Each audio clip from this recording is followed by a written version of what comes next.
This video is brought to you by Squarespace. From websites and online stores to marketing tools and analytics, Squarespace is the all-in-one platform to build a beautiful online presence and run your business. Welcome back, everyone. In this video, we're going to be talking about the Nikon Z6 II. Now, I want to do something a little bit different in this video. So last week, I had an opportunity to sit down and do a Zoom call with Andrew Hancock, who is a fabulous sports photographer. I think you're really going to enjoy his work. He's also a Nikon ambassador. He's done a lot of work with not only the Z6, but also a lot of pre-production work with the Z6 II, which we're going to see some photos of in this video. So this was a really unique opportunity. We also get into his career and some of his philosophies of how he approaches work. He comes from a photojournalism background. He's a fabulous photographer. You're going to love this. Without further ado, enjoy.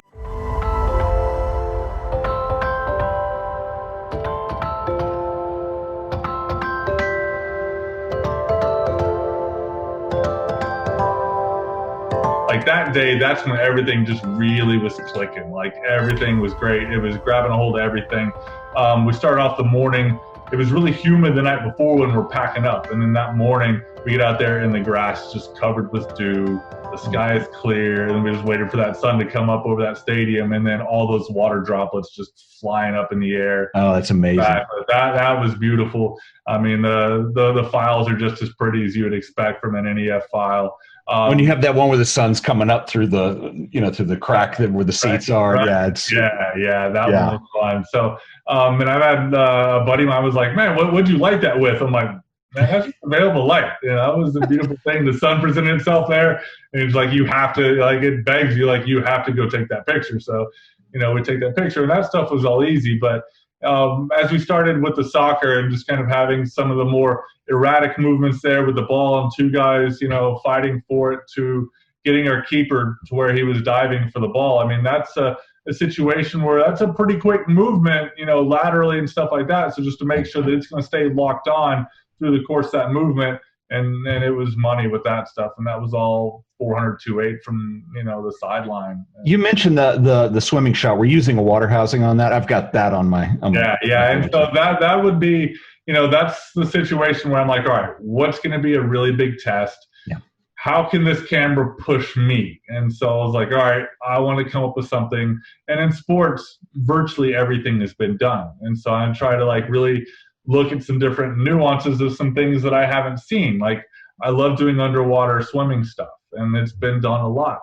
Mm-hmm. I was like, I've never seen underwater telephoto. And so I was like, I knew this was going to be a challenge, not only for the focus, but also a good low light challenge, because to this point, everything we've done has been in good light. Now, some people were like, yeah, well, the swimmer's just swimming straight at you. That's a pretty easy track. You would think. But then whenever you're looking at 60 feet underwater, that becomes a little more difficult. But then once she comes up on our swimmers in her breaststroke, underwater, above water, underwater, above water, underwater, above water, hands in front, hands to the side, back and forth. And so that adds a lot of degrees of difficulty. The thing that really impressed me is whenever she's forward and her fingers are in front of the camera, it would lock on to her fingertips. And then whenever her hands would come aside, it was right back to her face. And so it was good to be able to do it. And that's all at 14 frames a second. I've got 4 mirrorless bodies, and I'm all in on the mirrorless line. Really? I was going to ask how you've reacted to it since switching over. Are you still shooting on your D5s as much now, or? I am, but the one camera that's always in my bag is one of the Zs, Z6 or Z7. Like, that one is always in a bag. At least now that you're getting the lenses too, I think that's. Yeah, and it tends to be one of the first ones out. And there's going to be times if I'm doing a big game, horse race and stuff like that, like all the bodies are going to get used for remotes and things like that. But the Zs are great in remotes, and to be able to get 12, 14 frames a second, do a lot of stuff. I mean, they're more tools in the kit that make me more versatile. And for me, I didn't think about that earlier, but yeah, the higher frame rate possibilities for somebody that's really trying to get that moment is going to be a big deal. The one question I've been getting asked a lot ever since the release of the camera is, should I upgrade? There's a lot of people that have the Z6 and Z7. I was like, I love those cameras. I'm making a gazillion images on them. Probably the camera I use the most during the lockdown, especially at home, just kind of documenting things with my family for a little bit. But Yes, I'm upgrading all four of my bodies. You're sold. Yeah, and so that one, I'm like, the performance improvement is definitely worth it for me, just from autofocus to battery, getting the extra frames a second. I'm like, yeah, this is, there's times in the past, just I'm like with incremental updates, I'm like, I don't know if I really need to right now. I can hold off. This one justifies it. I want to take a second and give a shout out to our sponsor today, who are the awesome folks over at Squarespace.com. Present your photography using Squarespace's modern professional portfolios. The layouts are completely customizable, and you can use Squarespace's drag and drop based backend system, which is really easy to use to present your work the way that you want it seen.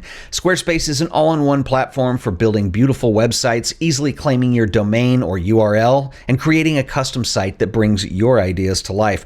Squarespace is host to a number of other tools, including e-commerce, appointment scheduling, and analytics, so that you can grow your brand and your following. So head over to squarespace.com for a free trial, and when you're ready to launch, you can go to squarespace.com/AOP to save an additional 10% off your first purchase of a website or domain.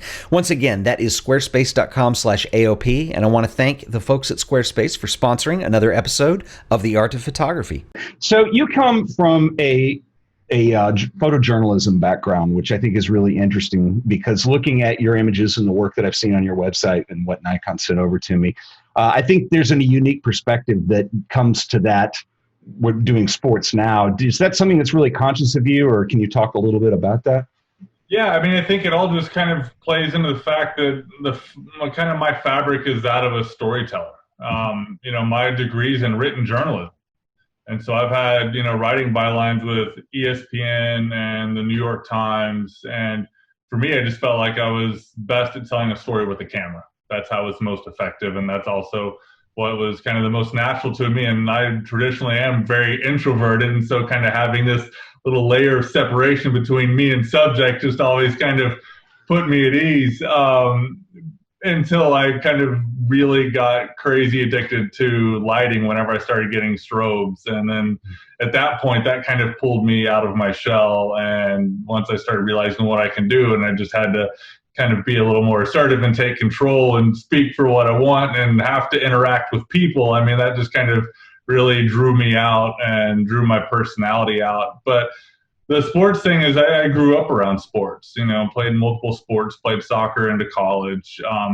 It's always something that came natural to me. It's funny though, with this Z6 II campaign, and I shot some soccer stuff on the Cotton Bowl. That's probably my favorite sport. It's the one I played for the longest, and it's the one I photographed the absolute least, which is the strangest thing. So, but no, just kind of my appreciation for sports, and as I my kind of journey in athletics, it was probably 2014, 2015, I really got into just loving strength training. And, you're being around athletes as often as I am and watching what they do behind the scenes and getting an appreciation for that training.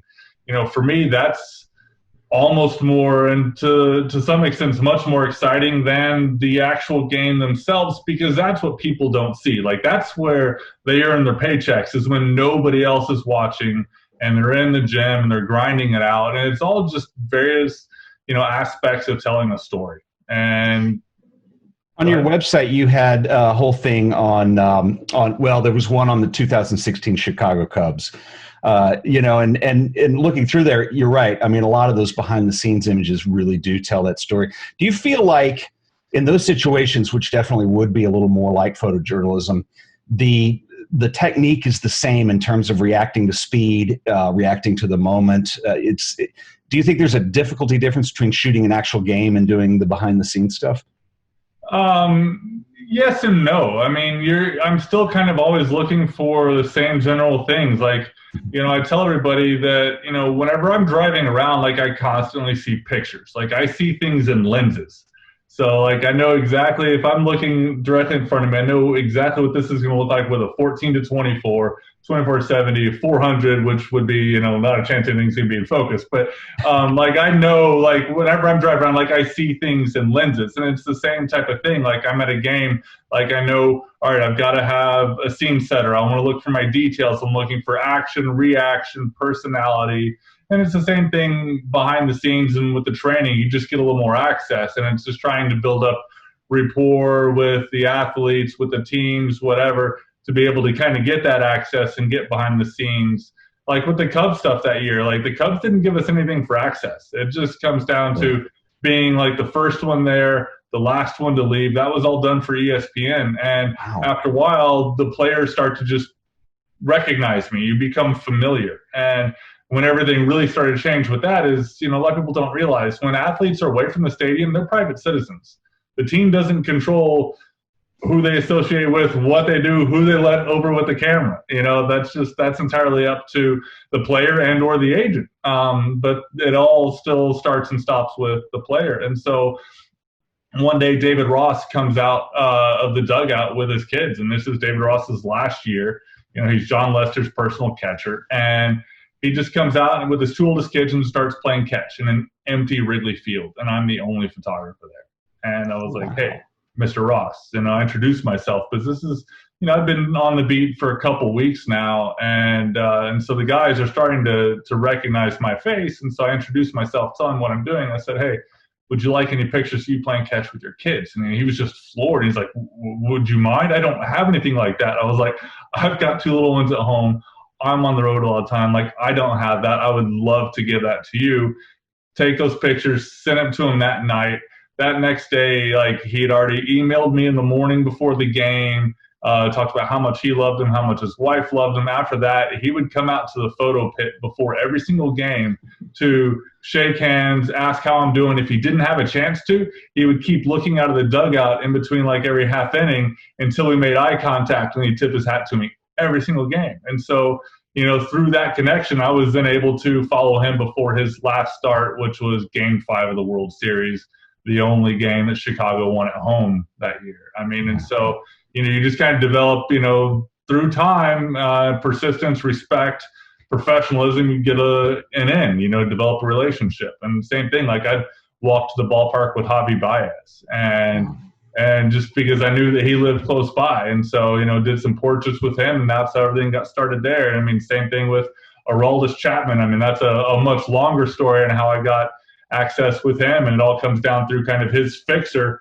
who sat me down in between a doubleheader and kind of just vetted me for the better part of 3 hours and just essentially quizzed me and interviewed me, making sure I was legit. And he was like, well, what do you want with Chappie? I'm like, you know, whatever I can get. He's like, you can have whatever you want. Here's our contact info. I'm like, sweet. And so through that was able to get stuff. But, you know, with that story, and I think that story really kind of sums up what I do as a photographer. I mean, I was doing portrait work. I was doing whatever behind the scenes stuff I can. I'm certainly doing action.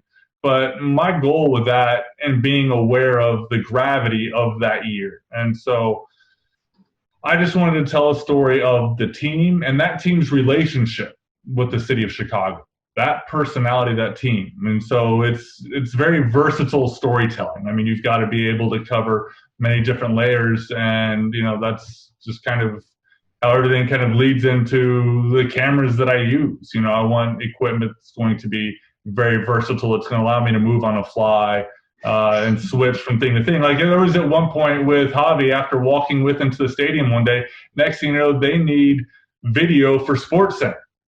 And they don't have any other cameras there. Yeah, I got this. Boom, switch into video mode, get the settings I need, wait for Javi to come out, record a quick hit for video, right on your Nikon D5, boom, off, and then next thing you know, it's on broadcast.